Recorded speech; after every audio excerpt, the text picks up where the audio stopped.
वंदनीय महाकरुणिक तथागत सम्यक संबुद्ध तथागत द्वारा उपदिष्टित सद्धम्म और तथागत का पवित्र पावन संग इन तीन रत्नों को त्रिवार अभिवादन करता हूँ।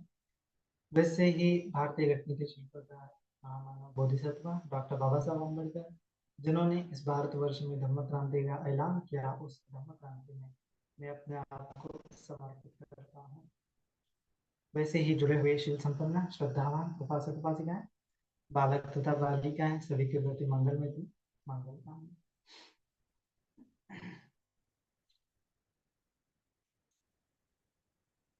तो जैसा कि हम देखते आ रहे हैं, जो निर्वाण है, निर्वाण का रास्ता है, भगवान ने जो दुख मुक्ति का रास्ता बताया है, उसमें जो संयोजन होते हैं, जो बाधाएं होती है, वो बाधाएं दरअसल दुख क्या होता है, दुख का मतलब क्या होता है, बाधा ही होता है ना। जब जब हमें दुख होता है तब तब क्या होता है, कुछ ना कुछ तो भी बाधा होती है। तो ये बाधा कहाँ पे होती है, भगवान ने कहा। क्या हमें लगता है कोई व्यक्ति छोड़ के गया तो हमें दुख होता है ना।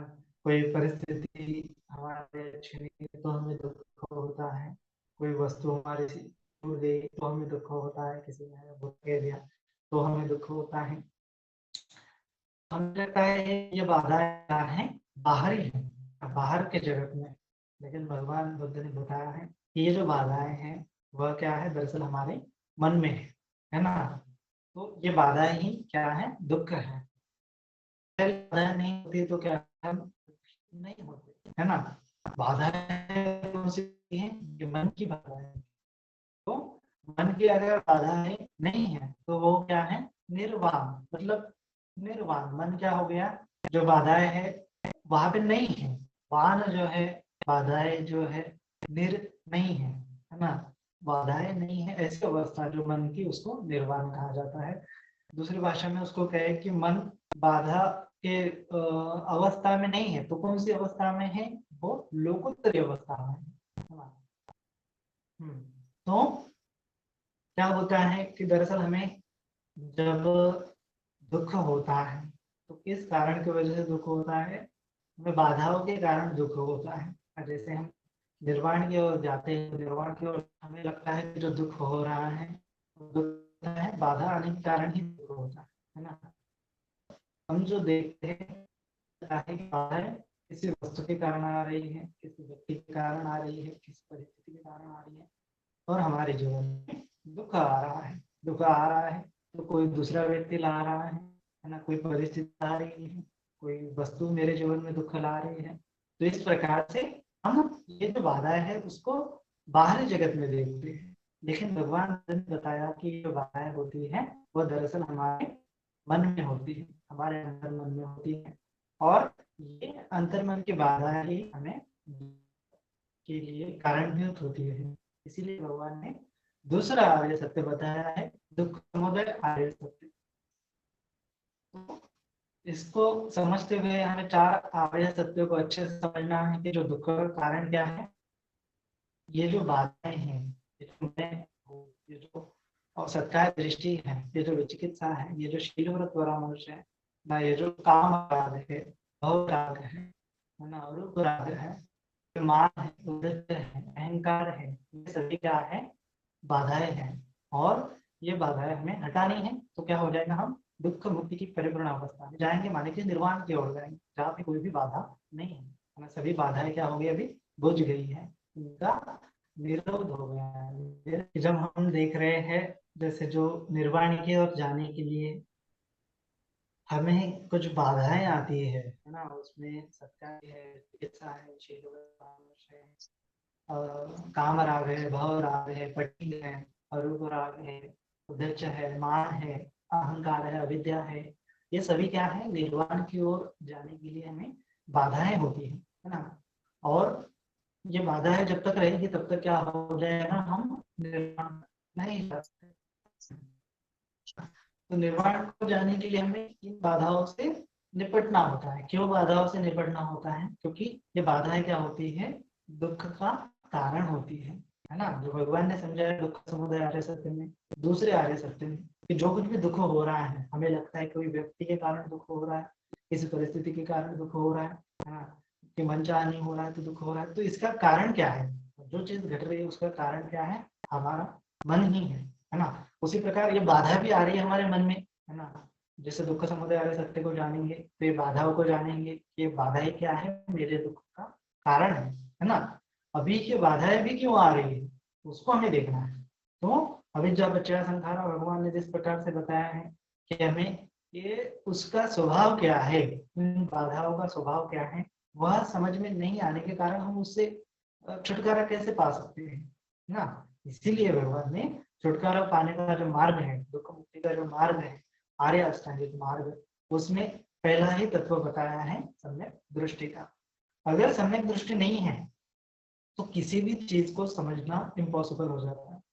किसी भी चीज को हम समझते हैं हमारे प्रज्ञा के तौर से, हमारे परसेप्शन की वजह से। अगर हमारा परसेप्शन रॉन्ग है क्या हो जाएगा, हम निश्चित तौर पर बाधाओं से ग्रसित हो जाएंगे, दुख को हमारे जीवन में उत्पन्न करेंगे। अगर हमारा परसेप्शन राइट है, सम्यक दृष्टि है, राइट व्यू है, राइट अंडरस्टैंडिंग है, तो क्या हो सकता है, हम इजीली ये दुख से छूट सकते हैं। तो इजीली दुख से छूटने का मार्ग क्या है? मार्ग वह क्या है? सम्यक दृष्टि से छूटना है। तो सम्यक दृष्टि भी आपको अगर समझ में आ जाती है तो ये तीन संयोजन खत्म हो जाते हैं, सत्कार दृष्टि, चिकित्सा और शीलव्रत परामर्श। ये पिछले वीडियो में हमने देखा है कि सत्कार दृष्टि क्या होती है ना, मैं मेरे का भाव, मैं मेरे का भाव होने के कारण हम भविष्य के बारे में चिंता करने लगते हैं, भूतकाल के बारे में रिग्रेट करने लगते हैं। हमारे पर्सनैलिटी के ऊपर कि हमें लगता है मैं इस प्रकार से हूँ, मैं लगता है कि मैं एक स्टूडेंट हूँ या टीचर हूँ या फिर प्रोफेसर या फिर इंजीनियर हूँ, एक बेटा हूँ, एक पिता हूँ, या फिर जो भी है ना, पति हो, पत्नी हो, रिश्ता हो, कोई तो भी है, मैं हूँ। इस प्रकार कुछ भी एक कैरेक्टर है, समझो एक इस जगत में जी रहे तो कैरेक्टर होता है, तो हमें लगता है कि ये कैरेक्टर मैं हूँ, है ना। ये कैरेक्टर मेरे हैं, ये जुड़े हुए वस्तु है, व्यक्ति है, परिस्थिति है, मेरी परिस्थिति है। मैं क्या करता हूँ, मेरे अटैचमेंट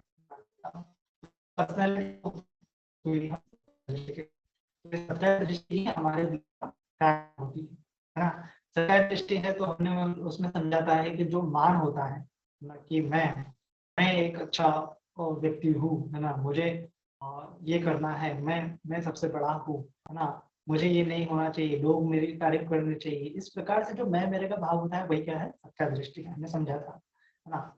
और ये सत्य दृष्टि ही क्या होती है फिर हमारे दुख का कारण बनती है, विचिकित्सा निर्माण करती है, शीलव्रत परामर्श निर्माण करती है, आगे के संयोजन बढ़ते बढ़ते जाते हैं। ठीक है, तो इसके लिए हमें सत्कार दृष्टि खत्म हो जाने से क्या होता है कि निर्वाण को पहली अवस्था में जाते हैं हम। ये तीन अवस्थाएं सत्कार दृष्टि, विचिकित्सा, शीलव्रत परामर्श खत्म होने से श्रोतापन्न की अवस्था में प्राप्त होती है ना। तो सत्कार दृष्टि अच्छे से समझना है, किसी किसी भी चीज को मैं मेरा नहीं कहना है। जैसे भगवान ने समझाया है कि इस जगत में हम देखते कि ये इंडियन है, मैं इंडियन हूँ, ये पाकिस्तानी है, मैं अच्छा हूँ, ये बुरा है, ये काला है, ये गोरा है। इस प्रकार का जो भेद होता है वो क्यों करते हैं हम? ये रॉन्ग व्यू के कारण, ये रॉन्ग पर्सनैलिटी व्यू के कारण, ये सबका दृष्टि के कारण ही हम भेद करते हैं। हम सबसे हम अपने आप को कनिष्ठ वरिष्ठ समझते हैं, हम अपने आप को कभी कभी कम कनिष्ठ समझते हैं, वो भी इंफीरियर ईगो है। लेकिन वह दरअसल सत्कार दृष्टि के अंतर्गत आता है, मुझसे कोई बड़ा है, मैं किसी से तो भी नीचा हूँ। इस प्रकार से भी जो व्यू होता है वो भी क्या होता है? सत्कार दृष्टि। मैं हूँ, मैं अच्छा हूँ, मैं बुरा हूँ, ये भी क्या है? सत्कार दृष्टि के अंतर्गत भी आता है। हीन मान से ये मान, इस प्रकार से। तो ये अगर छूट जाए तो क्या हो जाता है कि बहुत सारे जो मैं मेरे के भाव छूट जाता है, तो वो सारी जो अटैचमेंट है हमारी इस जगत के प्रति वो टूट जाती है। इस जगत के प्रति जो भाव तृष्णा होती है वो भी बहुत सारी टूट जाती है ना। तो इस प्रकार से हम निर्वाण की अवस्था में जाते हैं, क्योंकि किसी चीज को चाहत की भावना कब आती है? क्योंकि हमें कुछ तो भी करना होता है ना, हमें कुछ तो भी बनना होता है, हमें कुछ तो भी किसी को दिखाना होता है, हमें किसी का बदला लेना होता है, किसी को कुछ जीतना होता है, किसी को, है ना, किसी को अपना हक जताना होता है। इस प्रकार से करने की चाहत क्या करती है, हमें इस संसार में बांधे रखती है। तो इसको छोड़ना बहुत अनिवार्य होता है। और फिर इसके चलते हम विचिकित्सा में जाते हैं। विचिकित्सा माने कि जैसे एक इंसान है, हमने उदाहरण देखा था कि वो गाड़ी खरीदने के लिए बहुत सारी मेहनत करता है, साधुल सा पैसे जमा करता है, फिर गाड़ी खरीद लेता है अच्छी सी, और उसको लगता है कि साधुल सा वो मेहनत करता है, पूरा गाड़ी का विचार उसके मन में लाता है। विचार लाने से क्या होता है कि वो भविष्य में जीता है, भविष्य में कुछ चाहत की वजह से कमाता है ना। अभी वो उसको लगता है कि मुझे अगर गाड़ी मिल जाए तो मैं सबसे खुश रहूंगा, मुझे कोई भी दुखी नहीं रहेगा, दुख नहीं होगा। लेकिन जैसे ही गाड़ी मिल जाती है, वैसे क्या हो जाता है कि वो कुछ दिन तो खुश रहता है, लेकिन कुछ दिन बाद वो खुश नहीं रहती है ना। अगर उसमें भी क्या हो सकता है कि अगर नई नई गाड़ी लाई है तो वो फिर अब ट्रैफिक में गया समझो और किसी ने उस गाड़ी को थोड़ा सा ठोक दिया, थोड़ी सी खरोच वगैरह आ गई, तो वो अग्रेसिव हो जाता है, वो गाड़ी से उतरने लगता है, झगड़े करने लगता है। झगड़े झगड़े में कभी कभी थप्पड़ वगैरह अगर मार सकता है, गाली में थप्पड़ वगैरह मार सकता है कभी कभी, तो इसके चलते जान तक ले लेते हैं कोई कोई लोग। तो बहुत सारे केसेस है कि एक दूसरे की मर्डर तक कर देते हैं। तो यहाँ पे देखना है कि वो एक गाड़ी के बदले में एक इंसान को मार रहा है, क्या इंसान की इतनी वैल्यू है ना, कि एक गाड़ी की वैल्यू इंसान की है ना। हम उस इंसान के वैल्यू नहीं समझ पाते हैं। क्यों नहीं समझ पाते? इस सत्कार दृष्टि के कारण, मैं मेरे भाव के कारण हम सामने वालों को नहीं समझ पाते, वो उसका जो वैल्यू है ना, वो वैल्यू नहीं समझ पाते, इसलिए हम कदर नहीं करते, रिस्पेक्ट नहीं करते, कृतज्ञता भाव मन में नहीं आता, ये सभी बैड क्वालिटीज पर हमें डेवलप होने लगती है। इसीलिए भगवान ने हमेशा बताया कि हमें हमेशा दूसरों का रेस्पेक्ट करना चाहिए, दूसरों को वैल्यू देनी चाहिए, निवातो हमें खुद भी नम्र होना चाहिए, है ना। ये कैसे हो जाएगा? जब हम लोगों के दुख जानेंगे, लोगों के सुख जानेंगे, है ना। लोग दुखियारे हैं, लोगों के प्रति करुणा उत्पन्न करेंगे। इस प्रकार से लोगों को अच्छे से समझने के कारण ही करुणा उत्पन्न होती है। उसके पहले हमें खुद ये समझना होता है कि जैसे हमने विचिकित्सा के अंग में देखा था कि विचिकित्सा क्या होता है कि हमारे सुख के कारणों के फिर सुख के प्रति विचिकित्सा होती है, दुख के कारणों के प्रति विचिकित्सा होता है। मुझे लगेगा कि मैं गाड़ी खरीद लूँ तो सुख रहूंगा, विचिकित्सा है, सुखी रहूंगा, है ना। अगर मैं ऐसा करूंगा तो सुखी रहूंगा, खुश रहूंगा, विचिकित्सा है। क्योंकि अगर वो वर्तमान में सुखी नहीं है, संतुष्ट नहीं है, तो वो किसी चीज में संतुष्ट रहेगा, ऐसी प्रोबेबिलिटी बहुत कम है ना। तो इसीलिए सुख के कारण को नहीं समझता, उसको लगता है कि गाड़ी खरीद लेना सुख है, लेकिन क्या गाड़ी खरीद लेना ही सुख है? इसका अगर डीप चिंतन करेंगे तो हमें आंसर मिलेगा कि बहुत सारे लोगों के पास गाड़ियां नहीं है, फिर भी लोग हैप्पी है, खुश है, सुखी है ना।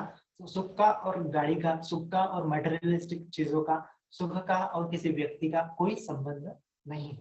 इस चीज की अंडरस्टैंडिंग डेवलप हो जा रहा है, मतलब क्या होता है कि विचिकित्सा धीरे धीरे कम हो जाती है। क्योंकि जब विचिकित्सा रहेगी तब हमें सुख कैसा होता है, क्या होता है, दुख क्या है, कैसा होता है, हमें पता नहीं चलेगा। सुख कौन सा है ना, ये मटेरियलिस्टिक की सुख है क्या, कि शांति का सुख बेहतर है, संतुष्टि का सुख बेहतर है, किसी को हेल्प करने का सुख बेहतर है, तो हमें कुशल कर्मों का सुख हमें पता चलता है फिर, है ना। हमें प्लेजर प्लेजर माने की जो क्रेविंग का, है ना, ये काम भोगों की चीजों की बदौलत किसी को हेल्प करने का सुख, है ना, किसी को कुछ न करने का सुख, हर चीज को एंजॉय करने का सुख, संतुष्टि का सुख, ये क्या है? ब्लिस है ना। तो किसी को हेल्प करने से जो हमें अच्छा लगता है वो क्या है? ब्लिस है, वो सुख है। तो हमें फिर सही मायने में सुख समझ में आता है। दुख क्या है? कि हमें समझ में आता है कि मैं कुछ करने जाऊंगा तो दुखियारा रहूंगा, है ना। तो फ्यूचर में नहीं करता, फ्यूचर के कुछ करने की आवश्यकता नहीं समझता, भूतकाल का रिग्रेट करने की कोई आवश्यकता नहीं समझता, वर्तमान में जीने के लिए समझता है। क्योंकि उसको पता है कि जब जब मैं कुछ तो भी क्रेविंग करूंगा, जब जब मैं कुछ तो भी इंटेंशन रखूंगा, तब तब क्या हो जाएगा? मैं दुख मेरे जीवन में निर्माण करूंगा, है ना।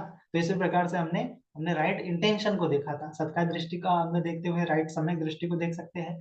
विचिकित्सा को खत्म करने के लिए सम्यक संकल्प को देख सकते हैं। सम्यक संकल्प अगर हमने डेवलप कर लिया तो विचिकित्सा खत्म हो जाएगी। फिर आता है शील व्रत परामर्श। तो शील व्रत परामर्श भी क्या होता है कि जैसे शील को नहीं समझ पाते, शील को नहीं समझ पाते, इसीलिए शील व्रत परामर्श माने कि कर्म कांड में, साधारण भाषा में कहेंगे तो कर्म कांड में हम फंस जाते हैं, है ना। तो जैसे क्या है कि जब से हमने पहले उदाहरण लिया था कि एक आधा बच्चा है, जो एक आधा स्टूडेंट है, वो पढ़ाई तो नहीं करता है, किसी देवता को मानता है और वहां पे जाके टेम्पल में जाके पूजा अर्चना करता है, 100 नारियल चलूंगा, है ना, हे दे ईश्वर मुझे पास करा दे, हे ईश्वर मैं 100 दीपक लगाऊंगा मुझे पास करा दे, इस प्रकार से आराधना करता है। और अब पढ़ाई नहीं करता। और फिर एक दूसरा स्टूडेंट होता है कि वो समझता है कि अगर जब तक मैं पढ़ाई नहीं करूंगा तब तक मैं पास नहीं होऊंगा, है ना, इसीलिए वो रेगुलरली पढ़ाई करता है। तो जो रेगुलरली पढ़ाई देता है, एग्जाम देता है, वह क्या होता है, एग्जाम से रिजल्ट उसको पता होते हैं कि मुझे, मैं पास होऊंगा कि फेल होगा, क्योंकि वो क्रॉस चेक भी करता है और वो खुश रहता है, उसको टेंशन नहीं आती है। और जिसने पूरा भगवान के भरोसे था, ईश्वर के भरोसे था, वो पेपर लिख देता है और वो आराधना करने लगता है कि पास होगा कि नहीं, होगा कि नहीं, वो विचिकित्सा है ना। और उसके बाद ये जो कर्म कांड उसने किया था, है ना, कि किसी ईश्वर को आराधना का, ये क्या है, शील व्रत परामर्श। इसको क्यों शील व्रत परामर्श कर दिया? क्योंकि पास होने का राइट मार्ग, पास होने का सही मार्ग उसको पता नहीं है, उसने गलत मार्ग से पास होने की कोशिश की। ये गलत मार्ग की क्या होता है, शील व्रत परामर्श होता है। सही मार्ग की क्या होता है, शील होता है, सदाचार होता है ना। जैसे कि जो एक सम्यक स्टूडेंट होता है कि जो रेगुलरली स्टडी करता है, पूरी प्रोसेस को समझता है, परीक्षा को समझता है ना, मॉक टेस्ट वगैरह देता है, तो वह क्या होता है, अच्छे से पास हो जाता है, क्योंकि उसको शील व्रत परामर्श नहीं, उसको बेचैनी नहीं आती, है ना, विचिकित्सा भी उसकी नहीं रहती है। उसके बाद मैं पास होऊंगा, मैं ये हूँ, मैं फेल हो जाऊंगा, ऐसे इसकी सत्या दृष्टि भी नहीं आती। भूत भविष्य के बारे में चिंता नहीं करता। क्यों नहीं करता? क्योंकि वो सम्यक कर्मांत कर रहा है, सम्यक कर्म कर रहा है, राइट एक्शन ले रहा है। राइट एक्शन लेने की वजह से ना तो उसको भविष्य के बारे में चिंता कुशंका होती है, ना ही उसको किसी चीज की चाहत होती है। वो अपने पढ़ाई पर फोकस करता है, उसको लगता है कि मुझे फर्स्ट नंबर आना है, तो फुल्ली फोकस करता है। जो लोग आधे अधूरे फोकस करते हैं वो डिपेंड करते हैं, बेचैन हो जाते हैं कि मैं पास हो जाऊंगा कि नहीं हो जाऊंगा। तो ये फिर भी क्या होता है, विचिकित्सा होती है और शीलव्रत परामर्श का अंग होता है ना। तो ये शीलव्रत परामर्श अगर स्पिरिचुअलिटी में देखेंगे तो बहुत सारे लोग कर्म कांड करते हैं, पूजा वगैरह करते हैं। कोई कोई लोग जो है स्नान आदि का व्रत करता है, व्रत व्रत वैकल्य आपने सुना होगा कि वो हर रोज स्नान करने का व्रत करते हैं। तो हर रोज स्नान करने का व्रत व्रत करते हैं। अगर समझो एक दिन उन्होंने स्नान स्नान नहीं किया तो उनके माइंड में वो चलता रहता है, अरे यार मैंने स्नान नहीं किया, स्नान नहीं किया। वो दिन भर बेचैन रहते, वो खुश नहीं रह पाते, वो ब्लिस में नहीं रह पाते। तो जब जब ये शील में परामर्श होगा वो बेचैन हो जाएंगे, है ना। जैसे किसी ने बहुत सारे लोग, इनको तो साइकोलॉजिकल डिसीज भी हो जाते हैं। बहुत सारे साइकोलॉजिस्ट ऐसे, उनका स्टडीज है, रिसर्च है कि बहुत सारे लोग तो इस चीज से डरते हैं कि समझो वो किसी ईश्वर की आराधना करते हैं, तो आज समझो उन्होंने क्या कर लिया कि वो आराधना करने से हाथ धोते हैं साबुन से, आज उन्होंने हाथ ही नहीं धोया, तो हाथ ही नहीं धोया और वो उन्होंने पूजा कर दी, तो उनके मन में अरे मैंने हाथ ही नहीं धोआ पूजा कर ली, अरे मैंने हाथ ही नहीं धोआ पूजा कर ली। तो वो विचार उनको खाया जाता होता है ना, वो बेचैन कराता है उसको। तो वो बेचैन है, फिर जाके एंग्जाइटी एंग्जाइटी फिर डिप्रेशन में बदल जाता है। ये मानसिक बीमारी का लक्षण होता है ना। ये एक व्यक्ति है, जैसे कौन होता है, उसको कोई भी टेम्पल दिख जाए तो ऐसे नमस्कार करता है आगे जाता है, कोई भी टेम्पल जैसे नमस्कार करता है आगे जाता है। फिर एक टेम्पल दिखता है वो नमस्कार करता नहीं, थोड़ा आगे जाता है, फिर उसके मन में बेचैनी, अरे मैंने नमस्कार नहीं किया, नमस्कार नहीं किया तो क्या हो जाएगा, क्या हो जाएगा, क्या हो जाएगा, बेचैनी। फिर वो पीछे 1 किलोमीटर पीछे आ जाता है, फिर से नमस्कार करता है, फिर आगे चला जाता है। तो इससे कुछ होने वाला नहीं है, इससे कुछ भी होने वाला नहीं है। तो भगवान ने ये कहा है कि ये हमें फिर दुख की खाई में ले जाएगा, है ना। कैसे ले जाएगा? फॉर एग्जाम्पल, है ना, उसने नमस्कार ही नहीं किया और वो बेचैन है, बेचैन है, बेचैन है। अभी 1 किलोमीटर आगे चला है, आते आते उसके मन में वही चलता रहेगा, अरे मैंने नमस्कार नहीं किया, नमस्कार नहीं किया। अभी रास्ते में समझो उसका फॉर एग्जाम्पल एक्सीडेंट हो गया और वो मर गया, तो मरते वक्त उसके चित्त में वही चलता होगा, अरे मैंने नमस्कार नहीं किया, नमस्कार किया, अरे मैंने स्नान नहीं किया, स्नान नहीं किया। उस वक्त उस अवस्था में अगर उसकी मृत्यु हो जाएगी, वो स्नान करने के लिए, स्नान करने का जो उसके मन में डर है या फिर अभिलाषा है, वो जो तृष्णा है, वो जो शील व्रत परामर्श है, वह फिर से उसको इस संसार में ले जाएगा, है ना। वो निर्वाण की भूमि में नहीं जा पाएगा। क्यों नहीं जा पाएगा? क्योंकि उसके माइंड मरते समय कुछ तो भी इच्छा आकांक्षा है, कुछ तो भी करने की चाहत है ना। तो ये उसको निर्वाण में नहीं ले जाएगा, इसीलिए निर्वाण में बाधा है, निर्वाण के मार्ग में बाधा है, सत्या दृष्टि भी बाधा है ना। जैसे कुछ करना है, भविष्य में कुछ करना है, करना है, करना है, अभिध्यान करता है, मुक्त होने का भी जो अभिलाषा होती है वो भी क्या होती है दरअसल, मैं मुक्त होना है, मुक्त होना है, मुक्त होना है, इस प्रकार से बोलने से नहीं होना। बोलने से नहीं होगा तो क्या बताया भगवान ने, करने से होगा, है ना। जैसे किसी स्टूडेंट है या फिर किसी कोई जॉब कर रहा है, अभी समझो मुझे एक कॉल आया था, सोशल मीडिया पर रहता हूँ, तो एक ऐसे ही अननोन पर्सन से बात हुई। तो वो बोल रहा था कि मैं दरअसल एक जॉब करता हूँ, लेकिन मैं मेरे जॉब से सेटिस्फाई नहीं हूँ। मैं बहुत परेशान हूँ, सेटिस्फाई तो नहीं हूँ लेकिन परेशान भी हूँ, और मैं दूसरी जॉब के लिए तलाश में हूँ, है ना। मैं बहुत दिन से ट्राई कर रहा हूँ लेकिन मुझे जॉब नहीं मिल रही, और मैं बहुत फ्रस्ट्रेटेड होते जा रहा हूँ। तो मुझे कुछ एडवाइस दीजिए, ऐसा उन्होंने कहा था। तो वह क्या है कि राइट एक्शन नहीं ले रहा है। मैंने उसको समझाया कि राइट एक्शन लेनी पड़ेगी। अगर तुम्हें दूसरा जॉब चाहिए तो तुम्हें उस जॉब चाहिए, है ना, चाहिए चाहिए चाहिए का भाव विचार करने मात्र से तुम्हें जॉब नहीं मिलने वाली है। तुम्हें खोजना पड़ेगा। खोजने के बाद तुम्हें दूसरा क्या करना पड़ेगा कि विचारों से हटना पड़ेगा और काम करना पड़ेगा, है ना। रियलिटी में विचार रियलिटी नहीं है, हमारा काम रियलिटी है। तो काम रियलिटी है, हमें समझना पड़ेगा और फोकस करना पड़ेगा। जैसे हमें कुछ जॉब चाहिए तो जॉब में क्या चाहिए अभी, उनको क्या क्वालिफिकेशन चाहिए, उनको किस प्रकार से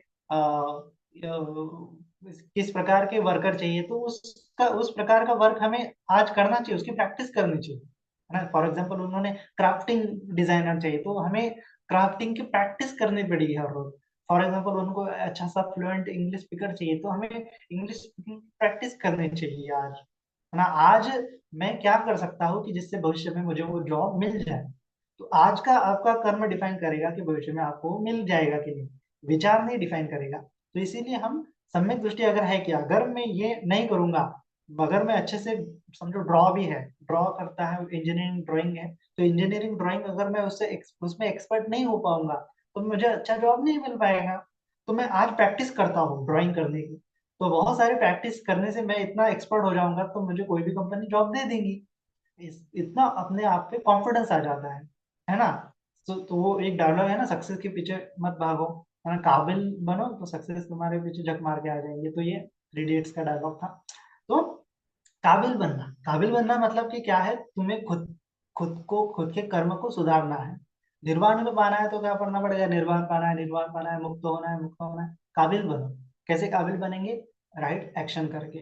जैसे हमें तो पता है कि शील समाधि प्रज्ञा का आचरण करना है, लेकिन बहुत सारे लोगों को नहीं पता होता है, तो वो तो भविष्य के बारे में चिंता करने लगते हैं, पूजा करने लगते हैं, अरे मुक्त होना है, मुक्त होना है, ईश्वर की आराधना उपासना करने लगते हैं, इस कर्म कांड में झुल जाते हैं, और उनको लगता है कि ये कर्म कांड हमें मुक्त कर देंगे। उनको राइट एक्शन न समझने की वजह से वह शील व्रत परामर्श में फंस जाते हैं, रॉन्ग एक्शन करने लगते हैं। कि जो रॉन्ग एक्शन का रिजल्ट क्या हो जाएगा, रॉन्ग ही होगा। एक आधी बार तुक्का लग जाता है ना। जैसे जैसे एक आधी बार हम जैसे पत्थर फेंकेंगे ऐसे किसी ग्लास में, तो एक आधा पत्थर लग जाएगा। लेकिन जो कुशल पत्थर फेंकने वाला है, या फिर तीर की बात करेंगे, तीर अगर हम देखेंगे वहां पे तीर का निशान होता है, हम 10-12 तीर मारेंगे, हम सब जो नए हैं, तो एक आधा तीर उसमें लगेगा, 100 तीर मारेंगे तब जाके एक आधा 2-4 तीर लग जाएंगे। लेकिन कारागिर कौन होता है कि जो 100 तीर मारेगा के तो 100 के 100 तीर वहां पे जाके लगेंगी। ये उसकी कारागिरता होती है ना। तो एक आधी बार शील परामर्श से तुम्हें कुछ मिल भी जाता है, लेकिन हर बार नहीं मिलेगा। हर बार किस चीज से मिलेगा, तुम्हारे खुद के कर्म की वजह से, राइट एक्शन की वजह से। इसीलिए किसी भी फील्ड में हो तुम, अगर तुम्हें कुछ अच्छा बनना है, समझो तुम्हें अच्छा एक हस्बैंड बनना है, तो अच्छा हस्बैंड बनने के लिए आज तुम क्या कर रहे हो। अच्छा पुत्र बनना है, तो अच्छा पुत्र बनने के लिए तुम आज क्या कर रहे हो, तुम्हारे माता पिता की सेवा कर रहे हो, है ना। आज मैं किस प्रकार से अच्छा पुत्र बन सकता हूँ, ये उस पर हमें फोकस करना चाहिए कि आज किस प्रकार से मैं अपनी क्वालिटीज डेवलप कर सकता हूँ, आज कैसे मैं अच्छा एक पिता बन सकता हूँ, कैसे मैं एक अच्छा पत्नी बन सकता हूँ, कैसे मैं अच्छा एक डॉक्टर बन सकता हूँ, डॉक्टर की क्वालिटीज क्या होती। आज डॉक्टर दूसरों की हेल्प करता है, तो आज मैंने किसी की हेल्प की क्या, मैं सही मायने में डॉक्टर बन रहा हूँ क्या, है ना। तो इवॉल्व होना, अपने कर्मों को सुधारना, प्रेजेंट के कर्मों को सुधारना, तो वो प्रेजेंट धीरे धीरे धीरे धीरे भगवान ने बताया कि जैसे एक एक टिपके से क्या होता है, घड़ा बन जाता है, बढ़ जाता है। उसी प्रकार तुम्हारे कुशल कर्मों से वजह से क्या हो जाता है, तुम्हारा चित्त सुधर जाता है। तो ये कुशल कर्मांत, ये सम्यक कर्मांत हर एक चीज में हम अप्लाई कर सकते हैं, है ना। जैसे श्रोता बनना तो कोई भी हो सकता है, एक राजा श्रोता बनना हो सकता है, एक व्यापारी श्रोता बनना हो सकता है, एक मतलब कोई भी कारीगर हो, यहाँ तक कि वेश्याएं भगवान बुद्ध के समय में भी वो भी श्रोता बनना थी, हाँ। तो काम डजेंट मैटर, मैटर ये है कि तुम्हारी दृष्टि क्या है, क्या तुम सही मायने में तुम्हारे काम को 100% वैल्यू दे रहे हो, 100% सुधार रहे हो। आज के तारीख में तुम क्या अपडेशन कर रहे हो कि जिसकी वजह से तुम जो बनना चाहते हो, जो तुम्हारी चाहत है, वो चाहत वो जो बनना एम्बिशन है तुम्हारा, उस एम्बिशन के लिए तुम्हें आज क्या मेहनत कर रहे हो, यही तुम्हें डिफाइन करेगा। यही तुम्हें सत्कार दृष्टि, विचिकित्सा और शील व्रत परामर्श से मुक्त करेगा, है ना। तो इसीलिए भगवान ने बताया कि सम्यक दृष्टि में सबसे इंपॉर्टेंट तत्व भगवान ने बताया है, वो तो है अनित्य दुख अनात्मा। दूसरा अंग है सम्यक दृष्टि का, कि हमें कर्म विपाक, कार्य कारण भाव, उसमें कार्य कारण भाव में कर्म विपाक, है ना। कर्म का सिद्धांत समझ में आ जाता है, तो राइट एक्शन लेने की वजह से ये सभी शीलव्रत परामर्श खत्म हो जाते हैं। जैसे सम्यक दृष्टि से सत्कार दृष्टि खत्म हो जाती है, सम्यक संकल्प से विचिकित्सा खत्म होती है, वैसे ही शीलव्रत परामर्श किस चीज से खत्म होंगे? सम्यक वाचा, सम्यक कर्मांत, सम्यक आजीविका, है ना। तो श्रोताबंदी की क्वालिटीज होती है कि ये आर्य अष्टांगिक मार्ग में से ये जो शील और अपना सम्यक दृष्टि उसकी शुद्ध हो जाती है, सम्यक संकल्प उसके शुद्ध हो जाते हैं, उसके बाद सम्यक वाचा उसकी शुद्ध होती है, सम्यक कर्मांत शुद्ध होते हैं, और सम्यक आजीविका शुद्ध होती है ना। तो ये 5 क्वालिटीज उसमें वो जीवन में कभी भी खंडित नहीं करता। आर्य अष्टांगिक मार्ग के विपरीत वो कभी भी आचरण नहीं करता, क्योंकि उसको मार्ग की अनुभूति हो जाती है, क्योंकि वो अमार्ग में नहीं जाता है, उसको मिथ्या मार्ग पता चलता है, सम्यक मार्ग पता चलता है, उसको मिथ्या कर्म पता चलते हैं, सम्यक कर्म का पता चलता है। आज अगर मैं परिशुद्ध कर्म नहीं करूंगा तो मुझे भविष्य में फल मिलने वाला नहीं है ना। आज मैं अगर अच्छा इंसान नहीं बनूंगा तो मैं भविष्य में अच्छा इंसान नहीं बनने वाला हूँ। इसीलिए पर्सनैलिटी बिलीव, जो मैंने सत्कार दृष्टि की चर्चा की, कि भविष्य के बारे में जो कुछ भी चिंता है, जो बनना है आपको, भूतकाल के जो रिग्रेट है, आप दूसरों को दोष दे रहे हो, तो दूसरे दोष दे रहे हैं, इसका हमें दूसरों को भी उतनी तरह अंडरस्टैंड करना है, कि जिस प्रकार हमें अंडरस्टैंड कर रहे हैं कि आज मैं किस कारण की वजह से, आज मैं क्या कर सकता हूँ कि जिसकी वजह से मैं अच्छा व्यक्ति बनूं, अच्छा डॉक्टर बनूं, अच्छा इंजीनियर बनूं, अच्छा माता पिता बनूं, अच्छा पुत्र बनूं, अच्छा भाई बनूं, etc। तो जो कुछ भी बनूं, उसके लिए आज मैं क्या कर रहा हूँ, है ना। तो इससे क्या हो जाता है, राइट एक्शन की शुरुआत होती है। तो सम्यक कर्मांत हमें समझना है, तो हम शील व्रत परामर्श में अगर नहीं फंसते हैं, हम रॉन्ग दृष्टि में अगर नहीं फंसते, क्योंकि शील व्रत परामर्श क्यों धारण करें, क्योंकि हमें रॉन्ग व्यू के कारण, है ना, मिथ्या दृष्टि के कारण ही हम शील व्रत परामर्श करते हैं, मिथ्या दृष्टि के कारण ही हम लोगों को जज करते हैं, लोगों को दोष देते हैं, हमारी हमारे सुख और दुख का कारण दूसरों में खोजते हैं, दूसरे व्यक्ति में, दूसरे परिस्थिति में खोजते हैं, जबकि सभी क्या है, मनोपबंगालम्मा, है ना। सभी क्या है, कर्म से वजह से है। तो ये अगर कर्म का सिद्धांत अगर समझ में आ जाता है, तो सुख और दुख का कारण वो व्यक्ति नहीं, मैं खुद हूँ।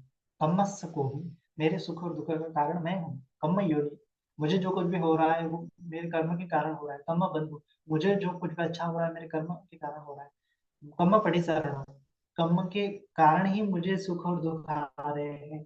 ये अगर समझ में आ जाता है, दूसरों को ब्लेम नहीं करेंगे, दूसरों को ब्लेम करने की कोई जरूरत नहीं है, दूसरे सुधर जाए ऐसी कोई जरूरत नहीं है, दूसरे दूसरे बदल जाए, हमें हमेशा लगता है कि दूसरे सुधर जाए, लेकिन हम अपने आप को सुधरने के लिए कुछ भी नहीं करते, है ना।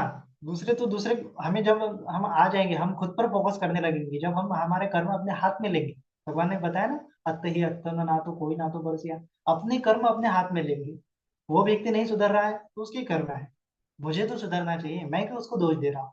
मैं दोष दे रहा हूँ, द्वेष का भाव मन में जाग रहा है, तो क्या हो गया, मेरे अकुशल कर्म बन रहे हैं।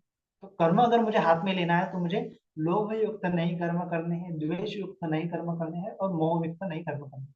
दूसरों को दोष नहीं देना है, अपने कर्म कर्म की जिम्मेदारी अपने आप पर लेनी है। भगवान ने बताया कि यम कम्मं करिष्यामि पाप गंगा वसलंगा तस्य दायाद होती भविष्यामि। आज मैं जो कर्म कर रहा हूँ वो भविष्य में मुझे दायाद करेंगे, मेरे सुख और दुख का कारण बनेंगे। मुझे आज जो सुख दुख हो रहा है वो मेरे पिछले कर्मों की वजह से हो रहा है, ना कि किसी व्यक्ति की वजह से, वस्तु की वजह से नहीं। और दूसरा ये कर सकते हैं कि हम दूसरों को सही मायने में वैल्यू देना है, चीजों की वैल्यू, जैसे हमने कृतज्ञता का अंग समझा है। भगवान ने साफ साफ बताया, गारो हो स निवात हो स संतुष्टि स कठोरता कालेन धम्म श्रवणं एतं मंगलम उत्तमम्। ये हमेशा देखना, ये क्वालिटीज बहुत अच्छी है। हमेशा दूसरों की रिस्पेक्ट करना, गौरव करना, निवात नम्र होना, गारो हो स निवात हो स संतुष्टि संतुष्ट रहना, कृतज्ञ होना। ये अगर हमें क्वालिटीज डेवलप करते जाएंगे तो अपने आप ये सत्कार दृष्टि विचिकित्सा शील व्रत परामर्श खत्म हो जाएंगे। अपने आप हमें कर्म समझ में आ जाएगा, या फिर कर्म समझ में आने से ये क्वालिटीज अपने आप हमें डेवलप होगी, है ना। सिंपल सी बात है, लेकिन हम क्या बोलते हैं, कंसेप्शंस का, बिलीफ्स का, अहंकार का बोझ लेते हुए फ्यूचर के बारे में सोचते हैं, भविष्य के बारे में चिंता करते हैं, व्यक्तियों के बारे में सोचते हैं, उनको दोष देते हैं, उनको शाप देते हैं, उनकी घृणा करते हैं, उनको मत्सर करते हैं, उनसे अटैचमेंट करते हैं, उनसे कुछ तो भी अभिलाषा व्यक्त करते हैं।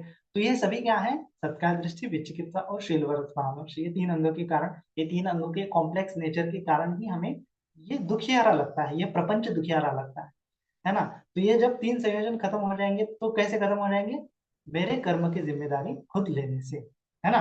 मेरे कर्म का जिम्मेदार मैं हूँ, मुझे सुख दुख की अनुभूति मेरे कर्म के कारण हो रही है, कोई दूसरा इसमें इन्वॉल्व नहीं है। दूसरा अगर इन्वॉल्व हो रहा है तो उसको हमेशा माफ कर देना चाहिए, वो तो केवल निमित्त मात्र है ना। कम फटे सवर्ण, निमित्त मात्र है, निमित्त के कारण मुझे वो गालियां दे रहा है ना। तो इस प्रकार से सोचना चाहिए कि मैंने, या फिर वो आपको मार रहा है तो इस प्रकार से सोचना चाहिए कि मैंने भी भविष्य में, भूतकाल में समझो किसी को मारा होगा, तो ये मुझे मार रहा है तो मेरा कर्म क्या हो रहा है?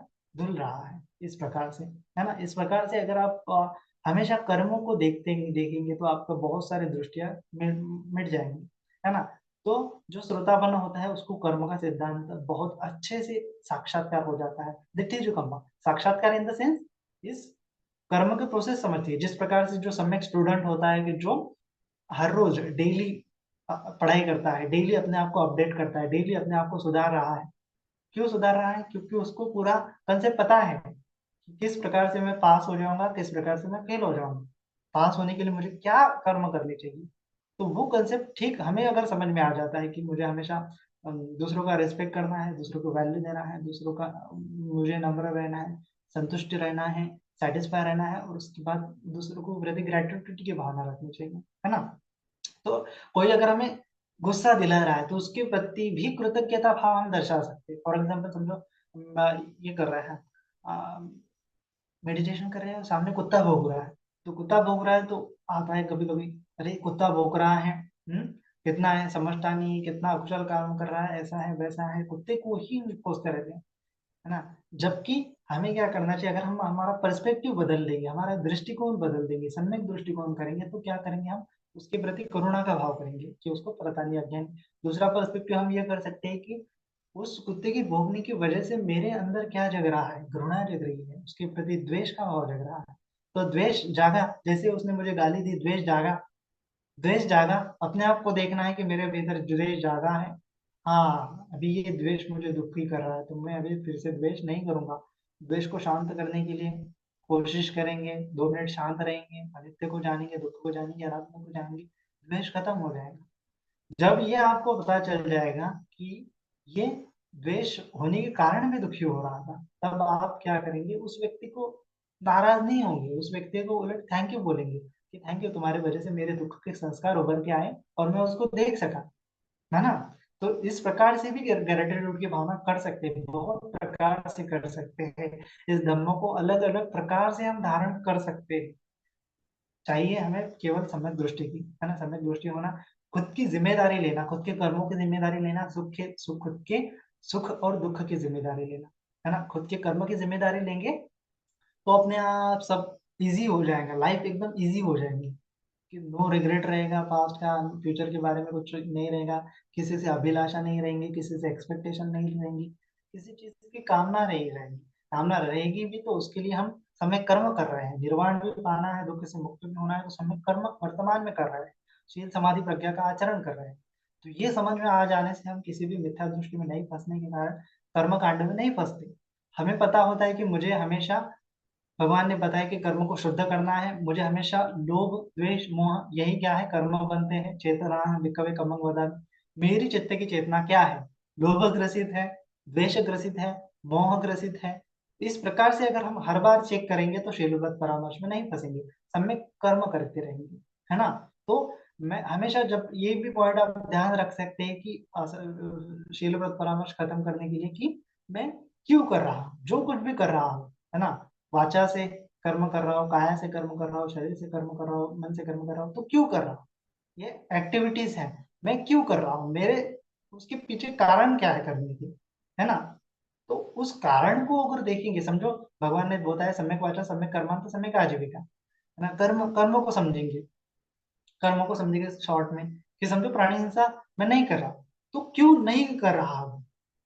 वो जो क्यों है वो क्या करेगा? वाय जो है आपके इंटेंशन को सुधार देगा, इंटेंशन सुधर जाएंगे तो अपने अपने आप कर्म सुधर जाएंगे, क्योंकि भगवान ने बताया इंटेंशन आदि कर्म, चेतना है बेकवे कर्मं वदामि। चेतना ही कर्म है, इंटेंशन ही कर्म है। क्यों कर रहा हूँ, वो क्यों ही क्या है, कर्म है ना। जैसे कोई लोग चोरी नहीं करते, क्यों नहीं चोरी करते, उसके पीछे अलग अलग रीजन हो सकते हैं। जैसे कि कोई पुलिस को डरता है इसीलिए कर्म चोरी नहीं करता है ना। कोई समाज से डरता है कि कोई मुझे बुरा भला नहीं कह दे, तो इसीलिए क्या करता है, चोरी नहीं करता है। समझो पैसे पड़े हुए हैं, लेकिन उसके मन में ये चलता रहता है, अगर किसी ने मुझे कोई देख लिया तो क्या कहेगा, कितना मेरी रिस्पेक्ट का क्या हो जाएगा। तो ये क्या है, शीलव्रत परामर्श है ना। क्योंकि किसी मिथ्या कारण की वजह से वो चोरी नहीं कर रहा है, इसीलिए उसको शीलव्रत परामर्श कहा है ना। राइट कारण नहीं है उसके पास, राइट इंटेंशन नहीं है उसके पास, रॉन्ग इंटेंशन के कारण वो चोरी नहीं कर रहा है, रॉन्ग इंटेंशन के कारण वो प्राणी हिंसा नहीं कर रहा है, या फिर रॉन्ग इंटेंशन के कारण वो चोरी भी कर सकता है, रॉन्ग इंटेंशन के कारण वो प्राणी हिंसा भी कर सकता है। जैसे कि पशु बलि है, वो क्या समझता है कि किसी पशु को मार दिया तो मुझे स्वर्ग प्राप्ति होगी, रॉन्ग इंटेंशन है। विचिकित्सा है, विचिकित्सा है, सत्काय दृष्टि है, भविष्य में कुछ चाहत की भावना है, सत्काय दृष्टि है, विचिकित्सा है, और शीलव्रत परामर्श है। शीलव्रत परामर्श में तो एक गलत कर्म कर रहा है, कोई कोई अच्छे कर्म करते हैं, है ना, जैसे किसी को मारते नहीं है, किसी को पीटते नहीं, लेकिन उनके पीछे क्यों, इंटेंशन मैटर्स, है ना। तो कोई चोरी नहीं कर रहा है तो इसका मतलब भला इंसान है, ऐसा नहीं है। वो किसी को दिखा रहा होगा, कोई दान कर रहा है, इसका मतलब ये नहीं कि वो भला इंसान है। वो किसी को दिखा रहा होगा कि देखो मैं कितना दान करता हूँ, है ना, तो उसके पीछे ईगो है ना। तो इंटेंशन प्योर नहीं है तो कर्म प्योर नहीं होंगे, इसीलिए फिर वो सत्कार दृष्टि विचिकित्सा शीलव्रत परामर्श में फंस जाता है। तीनों एक साथ ही आते हैं, सत्कार दृष्टि विचिकित्सा शीलव्रत परामर्श। इसीलिए कर्म आपके अगर सुधर जाएंगे, राइट एक्शन आपकी सुधर जाएंगी। राइट एक्शन तभी सुधर सकती है राइट व्यू के कारण, राइट इंटेंशन के कारण, सम्यक दृष्टि और सम्यक संकल्प के कारण ही सम्यक कर्म हमारे अच्छे होते हैं, सम्यक वाचा अच्छे होती है, सम्यक कर्मांत जो है ना, शील पालन हम अच्छे से करते हैं, सम्यक आजीविका हमारी अच्छी हो जाती है ना। तो इसीलिए कोई भी काम कर रहे हो तो क्यों कर रहा हो, किस लिए कर रहा हो, दूसरों को बोल रहा हूँ, कटुता से बोल रहा हूँ, लेकिन उसके पीछे अगर मेरा इंटेंशन राइट है, जैसे टीचर बहुत बार स्टूडेंट को डांट देते हैं तो, लेकिन डांटते हैं मारते हैं, लेकिन उनके पीछे उनके प्रति इंटेंशन सही होता है कि ये सुधर जाए, ये पढ़ाई करे, है ना। तो एक्शन भले तुम्हारी रॉन्ग हो, लेकिन तुम्हारे इंटेंशन अगर राइट है तो एवरीथिंग राइट, है ना। तो इसीलिए एक्शन भले ही कितनी सही हो, दान कर्म कर रहे हो, किसी को हेल्प कर रहे हो, लेकिन दिखावा कर रहे हो, इंटेंशन रॉन्ग है ना, किसी और चीज की चाहत है, तो फिर कोई मतलब नहीं। इसीलिए शीलव्रत परामर्श अगर समझ में आ जाता है तो हम ये सब झंझटों में नहीं पड़ते हैं।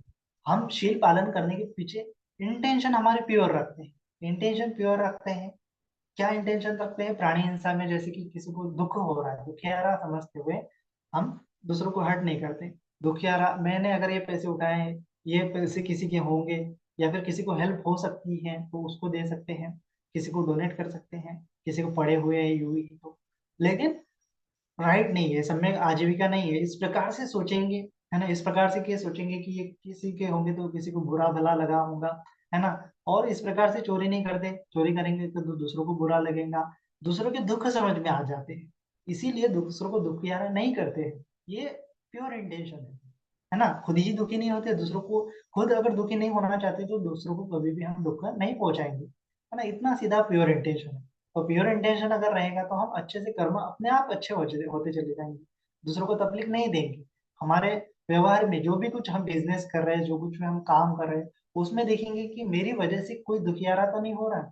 इतना अगर देखा कि मेरी कर्मों की वजह से किसको दुख होता है, मैं ये क्यों कर रहा हूँ, कभी कभी लोभ भी होता है ना, समझो मैं किसी के साथ अच्छे अच्छे बातें करता हूँ लेकिन उसके पीछे मेरे लोभ होता है। मैं तो सोचता हूँ ऊपर ऊपर तौर पर कि सम्यक वाचा का पालन कर रहा हूँ, है ना, अच्छा अच्छा बोल रहा हूँ, लेकिन उसके पीछे इंटेंशन क्या है, लोभ है, स्वार्थ है ना, ये व्यक्ति ने मुझे हेल्प करनी चाहिए, वो भावना ये ये होने की वजह से हमारे कर्म गलत हो जाते है ना। इसीलिए करुणा पूर्व वाणी, मैत्री पूर्व वाणी, इंटेंशन करुणा से, लोग दुखिया रहे इसीलिए हम उसको समझा रहे हैं, भाई ऐसा मत करो, करुणा आ रही है ना उसके ऊपर, मैत्री आ रही है, ऐसा करो, मुदिता आ रही है, हाँ तुमने अच्छा किया, है ना। इसी प्रकार से आपके मन में जो इंटेंशन आते हैं उसको अगर समझ पाएंगे तो कर्म के सिद्धांत को समझ पाएंगे, लोभ से ग्रसित कर्म नहीं करेंगे, मोह से ग्रसित कर्म नहीं करेंगे, है ना, अज्ञान से ग्रसित कर्म नहीं करेंगे, द्वेष से ग्रसित कर्म नहीं करेंगे, सम्यक कर्म करेंगे, सम्यक चेतना के साथ कर्म करेंगे, किसी के हित के लिए कर्म करेंगे, खुद के हित के लिए कर्म करेंगे। तो ये इंटेंशन समझ में आ जाता है तो कर्म का सिद्धांत समझ में आता है।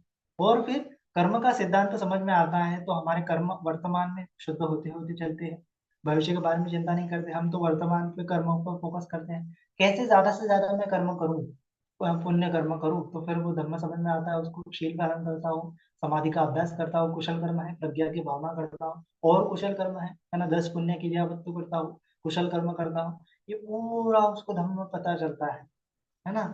तो उसको अच्छे से धम्म में समझ में आता है कि जब जब मैं गलत चेतना से कर्म करता हूँ तो मुझे दुख मिलता है, दुख का कारण उसको पता चला कि मेरी मिथ्या दृष्टि के कारण मुझे दुख हो रहा है, मेरे मिथ्या संकल्प के कारण, मेरे मिथ्या इंटेंशन के कारण मुझे दुख हो रहा है, दुख का कारण को समझता है ना। फिर ये दुख के कारण को हटाने की कोशिश करता है। दुख निरोध आर्य सत्य, दुख निरोध पटिपट गामिनी आर्य सत्य, है ना। 4 आर्य सत्य उसको भली भांति समझ में आता है। ना तो वो खुद दुखियारा होने के लिए चेष्टा करता है, ना किसी को दुखियारा करता है। दुख आर्य सत्य समझ में आ गया है, खुद का भी दुख, दूसरों का भी दुख। दुख समुदय समझ में आ गया कि खुद को भी दुख समुदय, अगर मैं करूंगा तो दुखियारा होऊंगा, दूसरों के प्रति करूंगा तो वो भी दुखियारा होगा, है ना। दोनों दोनों तरफ देखता है दुख आर्य सत्य को, दोनों तरफ, अंदर बाहर, दोनों तरफ दुख समुदय आर्य सत्य को, अंदर बाहर। तो उसके कर्म सुधरने चले होते हैं, सुधरते चलते हैं, है ना। फिर दुख का निरोध करता रहता है, खुद का भी, दूसरों का भी। दूसरा खुद दुख निरोध पटिपद गामिनी में चलता है, आर्य अष्टांगिक मार्ग की भावना करता है, खुद भी करता है, दूसरों को भी करने के लिए प्रेरित करता है। तो 4 आर्य सत्य खुद भी उसको समझ में आ जाते हैं, खुद दूसरे के पर्सपेक्टिव से भी समझ में आ जाते हैं, खुद के पर्सपेक्टिव से भी समझ में आ जाते हैं। तो ये पूरी तरह से उसको कर्म का सिद्धांत समझ में आ जाता है, क्योंकि कर्म क्या है, कार्य कारण भाव है, चेतना का खेल है। दुख क्यों आ रहा है, चेतना की वजह से, अकुशल कर्म के मिथ्या दृष्टि के कारण, मिथ्या संकल्प के कारण, मिथ्या इंटेंशन के कारण, मिथ्या कर्म के कारण, है ना। तो समझ में आता है कि सम्यक कर्म करूंगा तो दुख नहीं रहेगा, सम्यक इंटेंशन रहेंगे तो मेरे दुख नहीं होगा, दूसरों को दुख नहीं होगा, सम्यक दृष्टि होंगी तो सभी के दुख खत्म हो जाएंगे, मेरे खत्म हो जाएंगे, दूसरों के खत्म हो जाएंगे। तो पूरा 4 आर्य सत्य का उसको एकदम प्रज्ञा के तौर पर, उसके आचरण में, आज के आचरण में उसको वो भावना होती है। भविष्य में नहीं, कल नहीं करेगा वो, स्वतःपन्न व्यक्ति कल नहीं करता, आज। आज मैं क्या कर रहा हूँ, आज मैंने कितने लोगों को हेल्प की, आज मेरे कितने कर्म सुधर गए, आज मेरी चेतना क्या थी कर्म करने की, आज मैं कितना आर्य अष्टांगिक मार्ग में आता गया, आज मैंने कितने लोगों को माफ किया, आज मैं कितना नम्र रहा, आज मैं कितना संतुष्ट रहा, आज मैं कितने व्यक्ति के प्रति कृतज्ञता अर्पण की, मैं भविष्य के बारे में कितना व्याकुल था, भूतकाल के बारे में कितना व्याकुल था। ये सब छोड़ता है, फिर आज पर फोकस करता है, क्योंकि भूत ना तो, वो तो हो गया, खत्म हो गया, वो एग्जिस्ट ही नहीं करता भूत का, है ना। वर्तमान, वर्तमान ही एग्जिस्ट करता है। वो समझता है कि भविष्य भी एग्जिस्ट नहीं करता, वर्तमान ही एग्जिस्ट करता है। वर्तमान में क्या हो, अच्छा डॉक्टर बनना चाहता हूँ, अच्छा माता पिता बनना चाहता हूँ, अच्छा पुत्र बनना चाहता हूँ, वर्तमान में मैं कितना उसके लिए क्रेडिबल हूँ, कितने कर्म मैं कर रहा हूँ, ये पूरा वर्तमान में स्थित होता जाता है। वर्तमान में जितना स्थिर होता चला जाता है, उतने उतने दुख उसके खत्म हो जाते हैं। निर्वाण में जो होता है वो वर्तमान में स्थिर होता है ना। तो इसीलिए अच्छे कर्मों से, कर्म समझने के कारण, राइट अंडरस्टैंडिंग से वो वर्तमान में होता है, राइट इंटेंशन के साथ वो वर्तमान में होता है, राइट स्पीच के कारण, है ना, सम्यक वाचा के कारण, सम्यक कर्म के कारण, सम्यक आजीविका के कारण, राइट एक्शन के कारण वो वर्तमान में होता है। तो ये पूरी तरह से उसके आर्य अष्टांगिक मार्ग अच्छे से समझ में आता है, जीवन जीने का मार्ग उसको समझ में आता है, दुख मुक्ति का मार्ग उसको समझ में आता है, वो खुद भी दुखियारा नहीं होने की कोशिश करता, दूसरों को भी दुखियारा होने की कोशिश नहीं करता। इस प्रकार से समझेंगे तो सत्कार दृष्टि में नहीं फंसेंगे, चिकित्सा में नहीं फंसेंगे, और शील व्रत परामर्श में नहीं फंसेंगे। इस प्रकार से धर्म को धारण करना है। सभी का मंगल हो, सभी का कल्याण हो, सभी जन सुखी हो, सुखी हो, सुखी हो। साधु साधु साधु।